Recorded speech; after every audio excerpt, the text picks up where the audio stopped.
Did you catch the end of the Indiana and Iowa game on Saturday? It was crazy. We had delayed victory formations, a crazy safety, a quarterback apologizing for point spreads.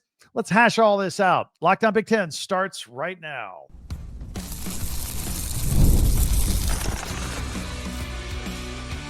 You are Locked On Big Ten, your daily podcast on the Big Ten Conference. Part of the Locked On Podcast Network, your team every day. Welcome to Locked On Big Ten. I'm Craig Sheeman, 40 years as a sports talk show host and play-by-play announcer. And I want to thank you for making us your first listen each and every day. We are free and available wherever you get your podcasts and on YouTube, part of the Locked On Podcast Network, your team every day. Hit that free subscribe button down below. That way you'll never miss a single episode, and we'll be in the club together, and you can catch us every single day. Plus, did you know that you can hype YouTube videos? That would be appreciated as well. All right. Coach Sig's big gamble at the end of the game, plus the point spread. This is all fascinating to me. Plus, we'll have a quick peek at what we're doing for Saturday for week 6. But the end of the Indiana-Iowa game went like this. Indiana, high-flying offense, over 60 points against Illinois the week before. You go to Iowa, you go to Kinnick Stadium, nobody's scoring in the 60s. They're going to grind that game to a halt. They're going to burn clock. They're going to run the ball. They're going to keep it low scoring with some good defense and special teams. And that's exactly what happened. Iowa was in the lead for most of this game, or it was tied. It was 13-13 late in the game. And in fact, Iowa had a chance to take a lead. They missed a 42-yard field goal. Crowd would have gone nuts. Indiana gets the ball back. And then Fernando Mendoza has been getting all this Heisman hype and been kind of bottled up for the day. Found Elijah Sarrott. He was open. His nickname is Waffle House. He's open 24/7. Found him on a 49-yard catch and run. Broke a tackle about 10 yards out, just ahead of the first down marker. And then, boom, gone. And Indiana takes the lead with a minute 28 to go, 20-13. By the way, the spread was -6.5 at kickoff. So we got to cover at this point. Iowa started to get a drive going. They were going to try and at least tie this thing. Had about 9 plays, but then they ended up turning it over on downs, 4th down. So Indiana takes over on the 49-yard line. About 16 seconds to go. Iowa's got its timeouts left, and Indiana is going to take knees, and Iowa's going to call timeouts. And we're just going to milk this thing down to the wire. Except Fernando Mendoza took the snap, and he didn't go down on a knee. He just took a couple steps back and crouched around and waited till somebody got close to him. Then he was going to take the knee. But before he moved, all of a sudden the official blows a whistle, calls a play dead. And he turns around. You could basically read his lips and his body language. What are you blowing the whistle for? I didn't take my knee yet. So then it happens again on 2nd down. Curt Cignetti is furious on the sideline. Mendoza's going, what's going on?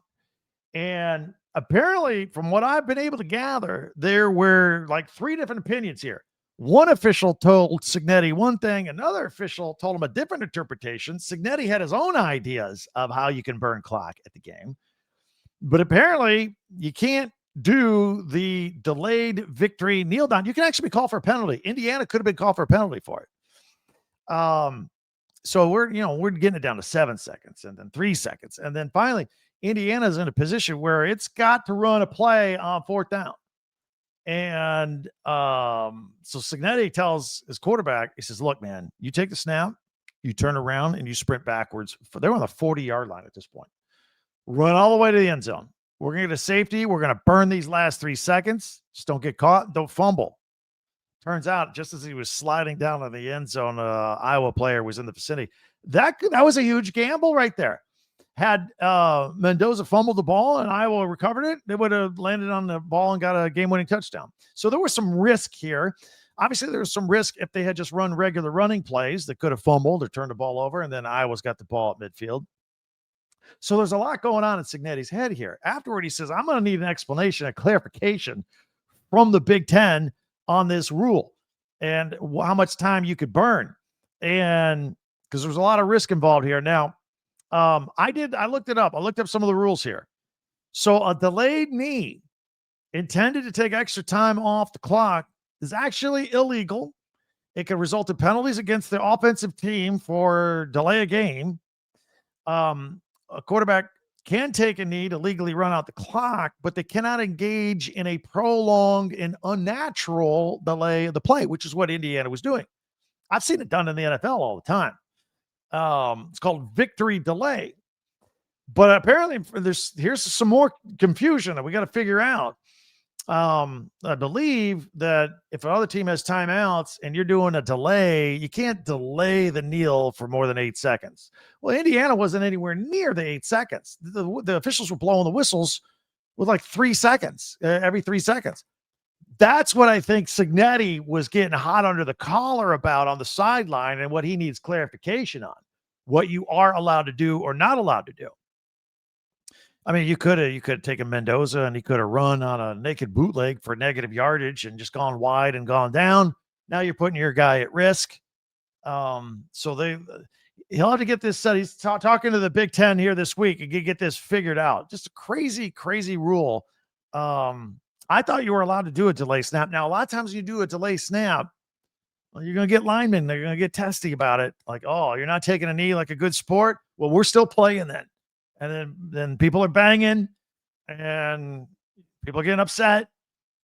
Maybe a fight breaks out, maybe 15-yard penalty, all this kind of stuff. So, yeah, victory delay. Victory delay is described when a quarterback takes a snap and does not immediately go down to a knee to end a play. So we'll get all that figured out. In the meantime, Indiana's got extra time to figure it out. They're on a bye this week. So is their next opponent, Oregon. Oh, it's going to be great. Number 8, Indiana. Number 2, Oregon. Oregon come off their big win against Penn State. Plus, it's a Heisman matchup. This could be a Heisman weed-out game. Fernando Mendoza for the Hoosiers. Dante Moore, who looked fantastic against Penn State. These are 2 hottest Heisman candidates right now. But both teams have this weekend off. This is for next weekend, October 11th. That is the big game. That's going to be at 3:30 Eastern, 12:30 Pacific next week. I'm going to tell you right now, we'll go live after that one on Locked On Big Ten. I'm going to tell you what our plans are for this upcoming weekend here with the list of Big Ten games, when we're going to go live, because we're going to do something a little different than what we normally do. If you are new, we are here every day. Thank you for discovering us. All things Big Ten. You can hit that free subscribe button down below, share, follow, and like. If you're a Big Ten fan, I know you know other Big Ten people, let them know we're out here every single day. And we're on the video on YouTube. We're also on audio on Apple and Spotify. You never miss an episode if you're all locked in. But we do go live on Saturdays after big games. We have a website called talkbig10.com. That's the number 10. All of our podcasts go there. You can go back and check out yesterday's podcast. A second one we did today about James Franklin's future at Penn State. So all of our podcasts go there. Plus, there are links for you to buy your favorite Big Ten merchandise. Christmas is less than 3 months away. Get your favorite team shirts, T-shirts, and hats right there next to our podcast with links. We'll make it easy for you if you want to do that as well. But we'll run down how we're going to handle this big Week 6 weekend around the Big Ten. All that is coming up as we continue in 1 minute right here on Locked On Big Ten. Tell you about Quo, Q-U-O. You know, one of the tools that help make a huge difference for business owners is Quo, formerly called Open Phone. It's the same great business phone system that you've heard me talk about before when it was Open Phone. Now the name is Quo, just a new name. That's all. And here's why it matters, because every missed call you have is a business. You know, that's money on the table that you're leaving. So when every customer conversation counts, you need a phone system that keeps you connected 24/7. Quo is the #1 business phone system that streamlines customer communications, and it works right through an app on your phone or your computer. And there's no more carrying a personal phone and a work phone or checking with this employee. Do they got you covered, or do I have to do this? All simplified with Quo. They make it so easy. So see why over 90,000 businesses trust Quo, formerly Open Phone.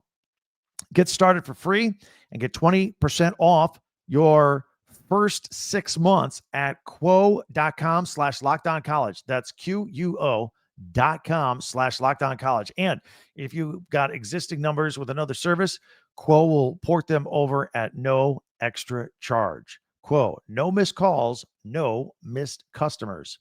And you like watching games? I do. We all do. It's exciting because we're fans. Well, you can have a little more excitement with FanDuel. That's right. The NFL season is rolling. Jump in. Don't be left out. Download FanDuel in the app right now. I'm going to tell you how in a second. But new customers can get bet just $5. And if your bet wins, you'll get $300 in bonus bets to use across the app. Super easy to navigate. You want point spreads, schedules of games, game totals, player props, futures, parlays. It's all there. Very easy. And the payback for you right into your account when you win, super fast and easy and quick. So are you ready to play? Download the FanDuel app now by visiting FanDuel.com and get started. That's FanDuel.com and place your first $5 bet with FanDuel. All right, let's do this. I want to tell you about what's going on here this weekend. We go live every Saturday after the biggest games on the schedule. We wait for them to end, usually right after the coach's interview at the end, like we did at the end of after Dan Lanning spoke, right after the Oregon win over Penn State in double overtime. Then we went live, and we do that every weekend. We pick a certain game.